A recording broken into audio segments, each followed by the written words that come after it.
Madame la Présidente, c'est un privilège pour moi de m'associer à nouveau à ce type de rassemblement auquel vous nous avez accoutumés et qui réunit tous les amis de par le monde, en tout cas les représentants de tous les amis, tous, ils sont des milliers, autour de la cause de la résistance iranienne. Et on ne répétera jamais assez que il n'y a de terrorisme iranien que le terrorisme de l'État iranien, le terrorisme du régime iranien, qui est la théocratie totalitaire la plus cruelle du monde contemporain. La cause de la résistance iranienne, pourquoi nous la soutenons tous? Ce n'est pas seulement pour elle-même, en tant que cause acceptable, digne, pacifique, démocratique.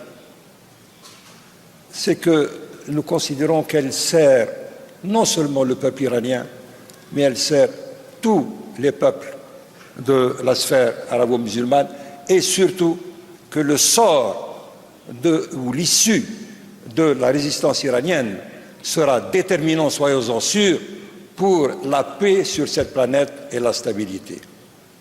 Et là se pose le problème, le paradoxe étrange des démarches ou des stratégies occidentales qui se trouvent souvent à chaque crise apparaître comme allant au secours du régime iranien.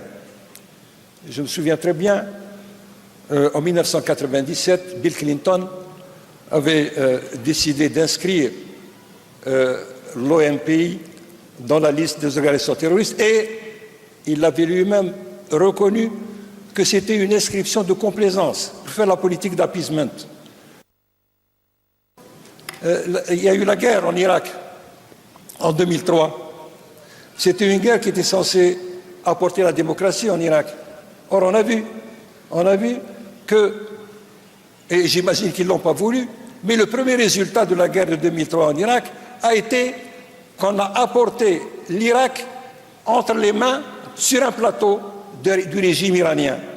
Et tous les problèmes qui se posent depuis sont essentiellement dus à l'ingérence du régime des Mollahs dans les affaires intérieures irakiennes. Le risque est grand qu'un manque de fermeté de la part des Occidentaux, et voire un excès d'ambiguïté dans le discours des puissances occidentales pourrait bien être compris par les Mollahs comme la marque d'une, je ne dis pas un encouragement, mais comme un feu vert pour aller de l'avant dans l'accomplissement du funeste projet. Alors, n'oublions pas le coup de Munich qui a montré la vanité de toute prétention à vouloir apaiser une dictature. Si à Dieu ne plaise, le régime iranien parvenait au bout de son funeste projet, il ne servirait à rien alors ni à personne de dire « nous ne savions pas ». Je vous remercie.